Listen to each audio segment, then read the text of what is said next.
नमस्कार। आज हम हिमालय पर्वत श्रृंखला पर एक गहरी नजर डाल रहे हैं। हाँ, नमस्कार। ज्यादातर लोगों के लिए तो ये बस दुनिया की छत है ना? ऊंचे पहाड़ों की एक दीवार। बिल्कुल, लेकिन इसका असर सिर्फ वहां तक नहीं है। सही कहा। हमारे पास जो जानकारी है वो यही बताती है कि इसका असर सिर्फ भूगोल तक ही नहीं है, बल्कि कहीं ज्यादा गहरा है। हाँ, मतलब ये मौसम बदलता है, नदियों का रास्ता तय करता है और संस्कृतियों को भी आकार देता है। बिल्कुल। तो आज हमारी कोशिश रहेगी कि इन स्रोतों से मिली जानकारी के जरिए हिमालय के इन अलग अलग चेहरों को समझें। हाँ, चलिए देखते हैं। चलिए शुरू करते हैं इसके सबसे जाने पहचाने पहलू से, एक विशाल भौतिक बाधा के रूप में। ठीक है।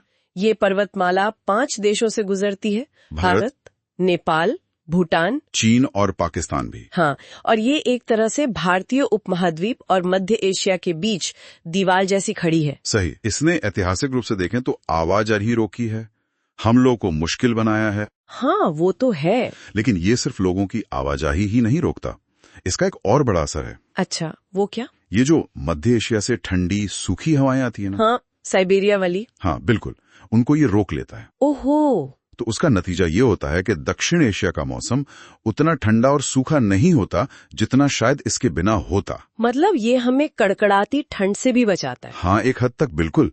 दक्षिण एशिया को अपेक्षाकृत गर्म और ज्यादा नमी वाला बनाए रखता है। वाह, ये तो दिलचस्प बात है।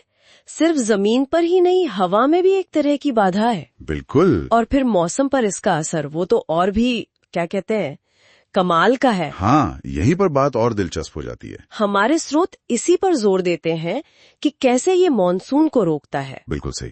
वो जो दक्षिण पश्चिम मानसून हवाएं आती हैं नमी से भरी हुई, हाँ, हिमालय उन्हें आगे नहीं जाने देता, रोक लेता है। तो फिर तो नतीजा ये होता है कि भारत और नेपाल के जो दक्षिणी ढलान है, हाँ, उन पे जबरदस्त बारिश होती है, बहुत ज्यादा पानी बरसता है। अच्छा। अगर ये पहाड़ ना होते तो शायद उत्तर भारत का बड़ा हिस्सा काफी सूखा होता, रेगिस्तान जैसा। सच में। हाँ, इसकी पूरी संभावना है। और इसी वजह से वो रेन शैडो इफेक्ट बनता है। रेन शैडो मतलब वृष्टि छाया क्षेत्र। हाँ, पहाड़ों के उस पार यानी उत्तरी हिस्से में, तिब्बत के पठार की तरफ, हाँ, वहां बारिश बहुत कम होती है, वो इलाका सूखा रह जाता है। तो एक तरफ खूब पानी और दूसरी तरफ सूखा। कमाल है। जी।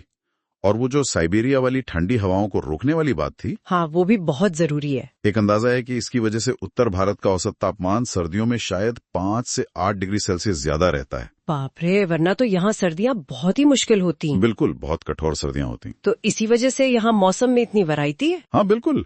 नीचे तराई के गर्म नम ट्रॉपिकल मैदानों से लेके ऊपर बर्फीले अल्पाइन टुंड्रा तक सब कुछ हिमालय की वजह से। ये विविधता ही इस क्षेत्र की, आप कह सकते हैं, पहचान है। सही बात है।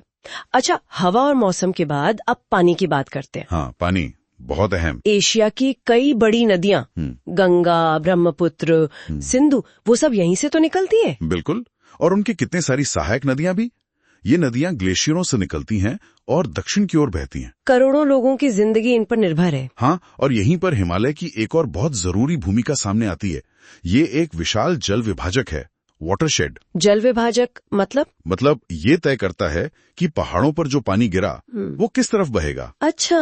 कुछ नदियां दक्षिण की ओर बहकर बंगाल की खाड़ी में गिरती हैं, जैसे गंगा, ब्रह्मपुत्र। हाँ। और कुछ पश्चिम की ओर मुड़कर अरब सागर में जाती हैं, जैसे सिंधु। बिल्कुल।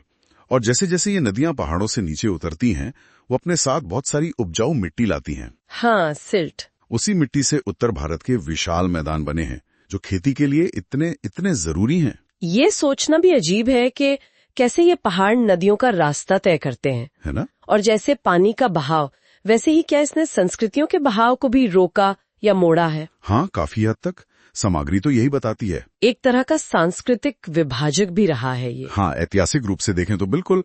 इसने भारतीय सभ्यताओं और जो उत्तर में तिब्बती बर्मी संस्कृतियां थीं, हाँ, उनके बीच एक सीमा की तरह काम किया है। अच्छा, तो दोनों तरफ काफी फर्क दिखता होगा। हाँ, दिखता है। पहाड़ों के इस पार और उस पार भाषाएं अलग हैं, खान पान, रीति रिवाज अलग हैं, धर्म भी। जैसे दक्षिण एशिया में देखें तो हिंदू और इस्लाम धर्म का प्रभाव ज्यादा है। हाँ, वहीं हिमालय के पार तिब्बत, भूटान जैसे इलाकों में बौद्ध धर्म ज्यादा प्रमुख है। और धार्मिक महत्व की बात करें तो भारतीय मान्यताओं में तो हिमालय का स्थान बहुत ही ऊंचा है। हाँ बिल्कुल, इसे देवताओं का निवास माना जाता है। कैलाश पर्वत, अमरनाथ, केदारनाथ, बद्रीनाथ, कितने ही पवित्र स्थल हैं यहाँ। सही कहा। और एक और बात, क्योंकि पहाड़ों में आना जाना मुश्किल था पहले, हाँ बिल्कुल। तो कई समुदाय सदियों तक बाकी दुनिया से काफी हद तक कटे रहे। अच्छा, आइसोलेशन में। हाँ, उसी अलगाव के कारण वहां बहुत सी अनोखी संस्कृतियां, भाषाएं, परंपराएं विकसित हुईं। कितनी विविधता होगी। बहुत ज्यादा। एक स्रोत कहता है कि अकेले भारतीय हिमालय क्षेत्र में ही शायद 200 से ज्यादा अलग अलग भाषाएं या बोलियां बोली जाती हैं। 200? सच में ये संस्कृतियों का संगम है। बिल्कुल। तो इन सारी बातों का निचोड़ क्या निकलता है, मतलब कुल मिलाकर यही कि हिमालय सिर्फ पत्थर और बर्फ का ढेर नहीं है। नहीं, बिल्कुल नहीं। ये एक ऐसी जबरदस्त ताकत है जो दक्षिण एशिया के मौसम को, पानी के सिस्टम को और यहाँ तक कि यहाँ की सांस्कृतिक पहचान को भी गहराई से तय करती है, उसे गढ़ती है। हाँ, इसका असर पर्यावरण से लेकर समाज तक हर चीज पर साफ दिखता है। बिल्कुल, ये पूरे क्षेत्र में जीवन जीने के तरीकों को आकार देता है। तो अगर हमें भारतीय उपमहाद्वीप के भूगोल को और यहाँ के लोगों को समझना है, तो हिमालय की इस मल्टी डायमेंशनल भूमिका को समझना ही होगा। ये सिर्फ एक पहाड़ नहीं है, ये एक जीवित प्रणाली की तरह है। बिल्कुल सही कहा। अच्छा, जाते जाते एक सवाल पूछिए। ये जो जलवायु परिवर्तन हो रहा है, ग्लेशियर पिघल रहे हैं, हाँ, ये एक बड़ी चिंता है। तो भविष्य में इसका हिमालय पर और फिर इस पूरे क्षेत्र के मौसम, पानी और शायद संस्कृतियों के इस पूरे जटिल ताने बाने पर क्या असर पड़ेगा, ये सोचने वाली बात है। हाँ, ये सवाल बहुत अहम है और इस पर सोचना जरूरी है।